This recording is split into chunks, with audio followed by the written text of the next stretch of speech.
Human civilization has always known conflict. But it wasn't until the 20th century that the scope magnified to such a bloody scale as to engulf the entire world. In the aftermath of the war to end all wars, Adolf Hitler and his Nazi party fanned the flames of a broken and dispirited nation, rebuilding the country from the ashes of the Versailles Treaty into a fascist juggernaut that seemed unstoppable. They pushed all the way to the Atlantic in their blitzkrieg, with England their next target.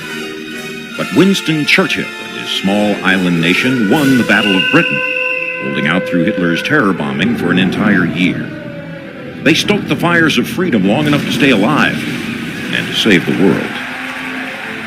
After Pearl Harbor, the United States, with all its military and industrial muscle, entered the war. First Africa, then Italy, and then finally Fortress Europe itself. You, soldier, are a part of this great crusade. Are you ready to rise above and beyond the call of duty?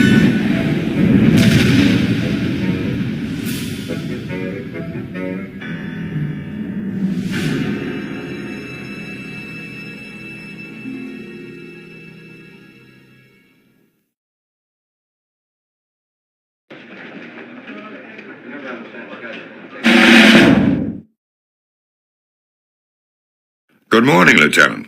I'm Colonel Hargrove from the Office of Strategic Services. I'll get right to the point. The OSS was formed 2 years ago by presidential order to serve as the intelligence branch of the United States military. Our mission is anything and everything. Espionage, sabotage, subversion, search and rescue, you name it, we do it. Now, from time to time, we recruit people from outside of the regular ranks, especially if they've got a particular skill we need. Like you, Lieutenant Patterson. What you did last Monday got our attention. I know you consider yourself just another anonymous pilot in the Transport Corps, but taking out a half a dozen of the Wehrmacht and then sneaking back into friendly territory is quite an impressive feat of soldiering by anyone's measure. I had your records from basic and OCS pulled. Your instructors gave you high marks for weapons and munitions training. You were the top marksman in your class. Excellent leadership skills, noted for being especially smart and resourceful. I also had your university transcript pulled. You were just 1 semester away from getting your aerospace engineering degree before you enlisted. You had earned straight A's from start to finish.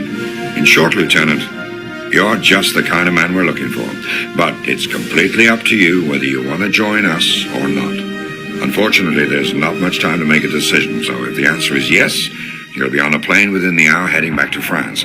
If it's no, you'll be ordered to forget we ever had this conversation. So, Lieutenant Patterson, what will it be?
Du verdienst nicht zu leben!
Lieutenant, I'm in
This operation is being planned as a success.